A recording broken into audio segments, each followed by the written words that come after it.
तर राज्यातील महानगरपालिका निवडणुकीत चित्र नेमकं कसं आहे हे आपण आपल्या प्रतिनिधींकडून जाणून घेऊया।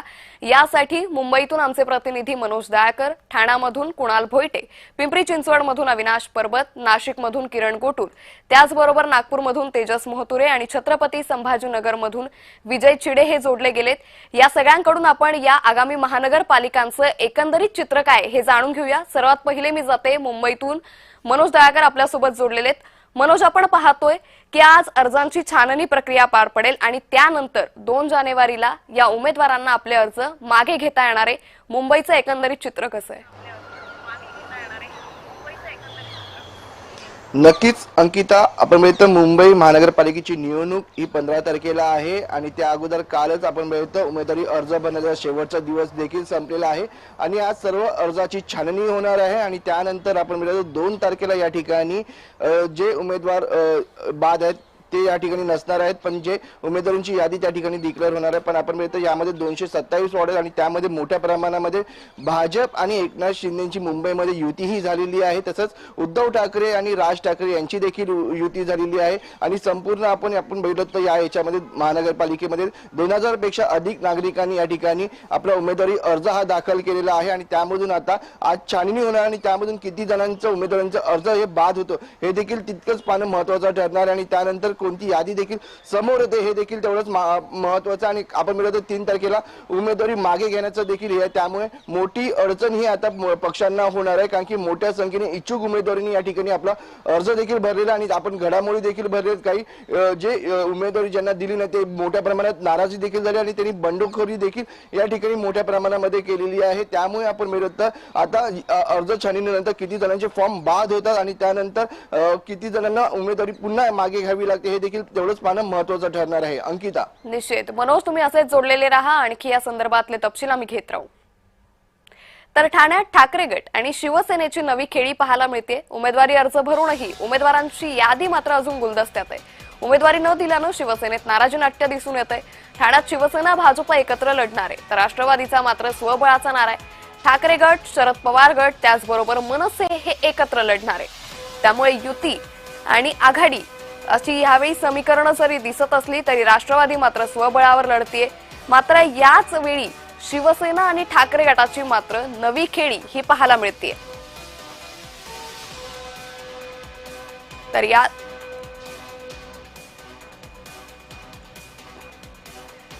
त्यामुळे ठाण्यामध्ये हे वेगळं काहीचं चित्र पाहायला मिळतंय। याच संदर्भात आपण अधिक तपशील घेणार आहोत। ठाण्यातून आमचे प्रतिनिधी कुणाल भोईटे आपल्यासोबत जोडलेले आहेत।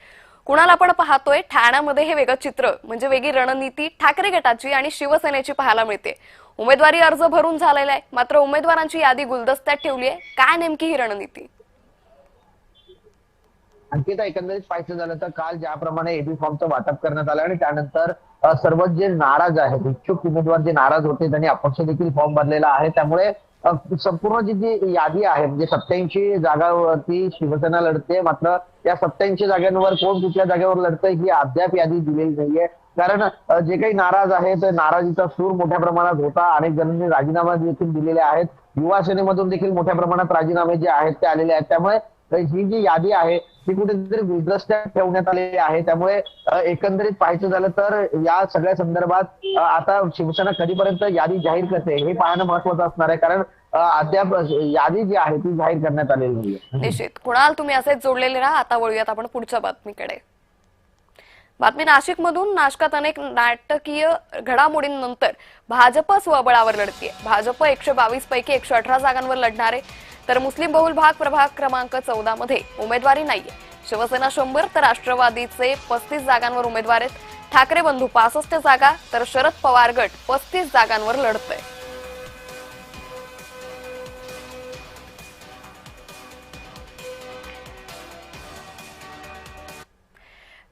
तर या संदर्भात आपण राज्यातून विविध आपल्या प्रतिनिधींकडून माहिती घेतोय। तुर्तास जाऊया नाशिकमध्ये। किरण गोटूर आपल्यासोबत जोडलेले आहेत।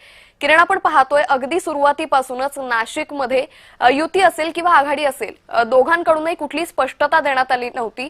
अगदी शेवटच्या क्षणापर्यंत युती किंवा आघाडी स्पष्ट झाली नव्हती आणि त्यानंतर आता हे सर्व पक्ष भाजप स्वबळावर लढतंय, शिवसेना स्वबळावर लढतंय आणि आघाडी मात्र एकत्र लढत असल्याचं पाहायला मिळतंय। काय चित्र? अंकिता, मागच्या 2-3 दिवसांपासून अनेक राजकीय संदर्भात नाट्यमय घडामोडी हे नाशिकमध्ये घडलेले होते। भाजपमध्ये काल जे आहे ते इच्छुक उमेदवारांना उमेदवारी न मिळाल्याने इच्छुक उमेदवार हे आक्रमक हे झाल्याचं सुद्धा आपण बघितलेलं आहे आणि त्याच पद्धतीने भाजपने आता स्वबळावर ही निवडणूक जी आहे ते लढवण्याचा निर्णय घेतल्यानंतर 122 पैकी 118 उमेदवार हे भाजपने दिलेले आहेत। मुस्लिम भाग जो आहे तो नाशिकमधला एका प्रभागामध्ये भाजपने जे उमेदवारी दिलेली नाहीये आणि त्यामुळे 122 पैकी 118 जागा भाजप आता लढणार आहे आणि त्याच पद्धतीने शिवसेना आणि राष्ट्रवादीची युती नाशिकमध्ये झालेली आहे।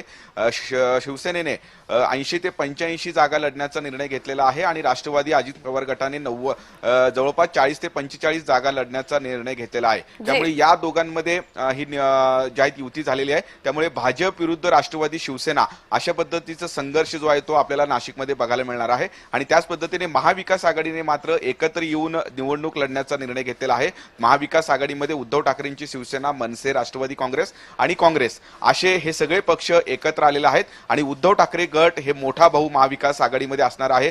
जवळपास 65 ते 70 जागा हे उद्धव ठाकरे गट हे लढणार आहेत। खालोखाल मनसे 40 ते 45 जागा लढणार आहे आणि त्याच पद्धतीने राष्ट्रवादी काँग्रेस 35 जागा लढणार आहे आणि काँग्रेस सुद्धा 20 ते 25 जागा नाशिकमध्ये लढणार आहे। त्यामुळे तिरंगी लढत जी आहे ते नाशिकमध्ये आपल्याला बघायला मिळाल। 122 जागांसाठी तब्बल 2357 उमेदवार आता रिंगणात आहेत। निश्चित, त्यामुळे आगामी काळात नाशिक मधलं हे जे चित्र आता काहीच स्पष्ट होतंय, नेमका मतदार राजा कोणाला कौल देतो हे पाहणं महत्त्वाचं ठरेल। किरण, तुम्ही असेच जोडलेले राहा। तुर्तास वळूयात पुढच्या बातमीकडे। छत्रपती संभाजीनगरमध्ये शिवसेनेकडून 99 जणांना उमेदवारी देण्यात आली। संजय शिरसाटांची मुलगी हर्षदा आणि मुलगा सिद्धांतला तिकीट देण्यात आलं।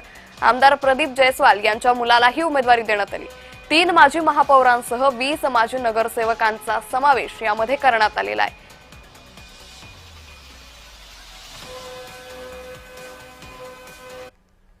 तर संभाजीनगरमध्येच ठाकरे गटाचे 99 उमेदवार रिंगणात आहे। 17 माजी नगरसेवकांसह नातेवाईकांनाही उमेदवारी देण्यात आली आहे। आयारामांनाही उमेदवारी दिल्याचं स्पष्ट झालेलं आहे। त्यामुळे ठाकरे गटाची ही रणनीती पाहायला मिळते। तर या संदर्भात आपण जाणार आहोत छत्रपती संभाजीनगरहून आमचे प्रतिनिधी विजय चिडे सध्या आपल्यासोबत जोडलेले आहेत। विजय, आपण पाहतोय छत्रपती संभाजीनगरमध्ये मोठ्या नाट्यमय घडामोडी काल घडलेल्या होत्या। निष्ठावंत नाराज झाले होते आणि त्यानंतर युती असेल किंवा ठाकरे गटाची ही रणनीती असेल, कशा पद्धतीनं संभाजीनगरात वातावरण? नक्कीच अंकिता, जर पाहिलं छत्रपती संभाजीनगरमध्ये काल मोठा गदारोळ झाल्याचा पाहायला मिळत होता। विशेष म्हणजे भाजपमध्ये जे आहे संपूर्ण प्रकरण झालं होतं, कारण भाजपचे जे निष्ठावंत आहेत ते आक्रमक झाले होते। काही महिला ज्या आहेत त्यांनी अंतदानाचा देखील प्रयत्न काल भाजप कार्यालयामध्ये केला होता। आज सकाळपासून जर पाहिलं तर 2-3 महिला ज्या आहेत त्या उमेदवारी न मिळाल्यामुळे थेट उपोषणाला भाजपाच्या कार्यालयात बसलेला आहे। आताच थोड्या वेळापूर्वी जर पाहिलं शहर जिल्हा अध्यक्षांनी आता त्यांची भेट देखील घेतलेली, मनधरणी करण्याचा प्रयत्न केलेला आहे। मात्र आम्हाला आधी सुरळीत नगरसेवक द्या अशी मागणी जी आहे ते या महिलांनी घेतलेली, कारण आम्ही अनेक दिवसांपासून भाजपचं काम करतो, मात्र आम्हाला डावलून दुसऱ्यांना तिकीट दिलं जात असल्याचा आरोप केला होता। त्याचबरोबर जर पाहिलं दोन्ही शिवसेना जे आहेत त्यांच्याकडून आता 99 उमेदवार जे आहेत ते रिंगणामध्ये आहेत। राष्ट्रवादी शरद पवार गटाकडून देखील आता 25 उमेदवार रिंगणात टाकण्यात आलेले आहे। अजित पवार गटाकडून देखील आता 80 उमेदवार जे आहेत ते पहिल्यांदा छत्रपती संभाजीनगरमध्ये स्वतंत्र निवडणूक लढवणार आहे। भाजप असेल, शिंदे शिवसेना असेल किंवा दोन्ही राष्ट्रवादी असेल, काँग्रेस असेल, संपूर्ण सगळे पक्ष जे आहेत ते स्वतंत्र निवडणूक लढवणार आहे। त्यामुळे आता मोठी चुरस जी आहे ती छत्रपती निश्चित, त्यामुळे छत्रपती संभाजीनगर मधलं हे चित्र आम्ही सातत्यानं तुमच्याकडून जाणून घेऊ। विजय, तुम्ही असेच जोडलेले राहा। वळूयात पुढच्या बातमीकडे। तर पुण्यातील बातमी समोर येते। पुण्यात भाजपासमोर राष्ट्रवादीचं तगडं आव्हान आहे। शिवसेना भाजपाची युती तुटल्यानं समीकरणं बदलण्याची काहीशी चिन्ह आहेत। दोन्ही राष्ट्रवादी एकत्र आल्यानं काय परिणाम होणार याकडे आता सर्वांचंच लक्ष आहे। काँग्रेसनं 90 उमेदवार पुण्यात रिंगणात उतरवलेले आहेत। त्यामुळे शिवसेना भाजपची युती तुटल्यानं आता महायुतीवर याचा कसा परिणाम होतो हे पाहणं महत्त्वाचं ठरेल।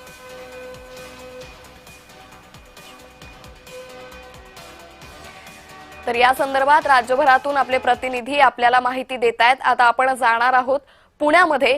पुण्यात भाजपासमोर राष्ट्रवादीचं तगडं आव्हान आहे अविनाश, आणि कशा पद्धतीनं आता या सगळ्या उमेदवारांचा प्रचार पुढे होऊ शकतो?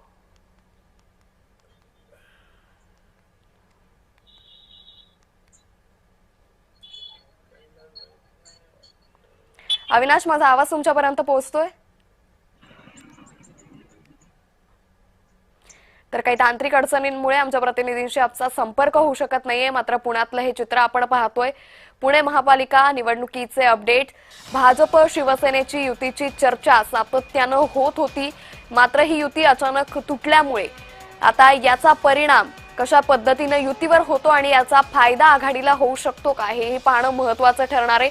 काँग्रेसनं मात्र पुण्यामध्ये स्वबळाचा नारा दिलेला आहे। 99 उमेदवार काँग्रेसनं या ठिकाणी उतरवलेले। पुण्यात भाजप समोर राष्ट्रवादीचं मोठं आव्हान असेल, कारण पुणे हा राष्ट्रवादीचा गड मानला जातो आणि ह्याच पुण्यात आता भाजप विरुद्ध राष्ट्रवादी असं चित्र पाहायला मिळेल।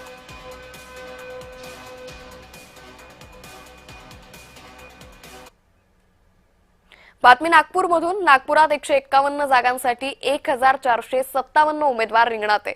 महायुती आणि महाविकास आघाडी स्वतंत्र निवडणूक लढणार आहे। उमेदवारी अर्ज न दिल्यानं कार्यकर्त्यांमध्ये मोठी नाराजी असल्याचं पाहायला मिळतंय। त्यामुळे राज्यातील विविध भागात निष्ठावंत नाराज झाल्याचं पाहायला मिळतंय। कुठेतरी मंत्री आमदारांच्याच घराणेशाहीला या पक्षांनी पाठिंबा दिल्याचं दिसून आल्यानं निष्ठावंत कार्यकर्ते हे नाराज झाल्याचं कालपासून दिसून येतंय। यातच नागपूरमध्येही काहीसं तसंच चित्र आहे। नागपूरमध्ये 151 जागांसाठी 1457 उमेदवार रिंगणात आहे। महायुती आणि महाविकास आघाडी ही स्वतंत्र निवडणूक लढणार आहे, तर उमेदवारी अर्ज न दिल्यानं कार्यकर्त्यांमध्ये नाराजी पसरल्याचं पाहायला मिळतंय। तर आता नागपूरमध्ये मतदार राजा नेमका कोणाला कौल देतो हे पाहणं महत्त्वाचं ठरेल। या ठिकाणी भाजप आपला गड राखणार की महाविकास आघाडी सरशी ठरणार हे पाहणं अतिशय महत्त्वाचं ठरणार आहे। तर नागपूर जो मुख्यमंत्री देवेंद्र फडणवीस यांचा बालेकिल्ला मानला जातो, याच नागपूरमध्ये महायुती आणि महाविकास आघाडी स्वतंत्र निवडणूक लढते। तर आपण या सगळ्या संदर्भात आपल्या प्रतिनिधींकडून माहिती घेतोय। आता आपण जाऊया नागपूरमध्ये। तेजस महतुरे सध्या आपल्यासोबत जोडले गेलेत। तेजस, आपण पाहतोय नागपूरचं चित्र। महायुती आणि महाविकास आघाडी स्वतंत्र निवडणूक लढतीये आणि उमेदवारी अर्ज न दिल्यानं कार्यकर्त्यांमध्ये निष्ठावंतांमध्ये कुठेतरी नाराजीचा सूर आहे। नक्कीच आपण जर बघितलं असेल तर भाजप जे आहे ते स्वबळाचा नारा एका अर्थाने घेतला होता, मात्र काल जर बघितलं असेल तर 8 जागा ज्या आहेत ते शिवसेनेला द्यायला लागली। 143 जागेवर जे आहे ते नागपुरात भाजप लढत आहे, 8 जागेवर शिंदे लढत आहे। यासोबत जर बघितलं असेल तर काँग्रेसने जे आहे ते 151 जागेवर लढत आहे। युबीटी असेल, शरदचंद्र पवार गट असेल, यासोबत जर बघितलं असेल अजितदादा गट हे वेगवेगळे लढत आहेत। त्यामुळे नागपुरात जे आहे एकंदरीत निवडणुकीमध्ये जर बघितलं असेल तर कार्यकर्त्यांमध्ये जे आहे ते नाराजीचे चित्र सध्याच्या घडीला उमटत आहे। काल जे आहे मनीषा पापळकर महिला आघाडीच्या जिल्हाध्यक्ष शिंदे गटातील यांनी काल जे आहे ते नागपुरातील शिवसेना कार्यालयासमोर जे आहे ते आपला रोष व्यक्त केला आहे। कुठेतरी भाजपवर त्यांनी आरोप केला आहे की भाजपने जे आहे ते आमची एकंदरीत बोडवण केली आणि मंत्री आशिष जयस्वाल यांनी हे तिकीट आहे, हे उमेदवारी आहे, हे संपूर्ण विकल्याचे आरोप केला आणि त्यामुळे एकंदरीत बघितलं असेल तर कार्यकर्त्यांची नाराजी आहे ते स्पष्ट दिसत आहे। त्यामुळे जे अनेक वर्षापासून कार्यकर्ते आपल्या प्रभागामध्ये जे तयारी करत होते निवडणुकीची, मात्र ऐन वेळेवर त्यांची उमेदवारी कापल्याने ते नाराज सध्या आहेत। त्यामुळे अपक्ष त्यांनी फॉर्म भरलेला आहे। आपण जर बघितलं असेल तर शेवटची तारीख आहे 3 तारीख असल्याने 3च्या नंतर जे आहेत आपले जे पक्ष आहेत, भाजप असेल, शिवसेना असेल, राष्ट्रवादी असेल, काँग्रेस असेल, आपल्या जे बंडखोरी उमेदवार आहेत त्यांना नमवण्यात यशस्वी होते का हे सुद्धा पाहणं महत्त्वाचे असणार, कारण की दिग्गज नेते ह्या संपूर्ण निवडणूक उभे आहेत। त्यामुळे या दिग्गज नेत्यांची प्रतिष्ठा कुठेतरी पणाला लागल्याचं दिसून येत आहे। या संदर्भातले अपडेट आम्ही तुमच्याकडून घेत राहू। तर राज्यभरातून हे प्रतिनिधी आपल्याला आगामी महानगरपालिका निवडणुकांचं चित्र सांगत होते। तुम्हा सगळ्यांचे खूप धन्यवाद तुम्ही दिलेल्या सविस्तर माहितीसाठी।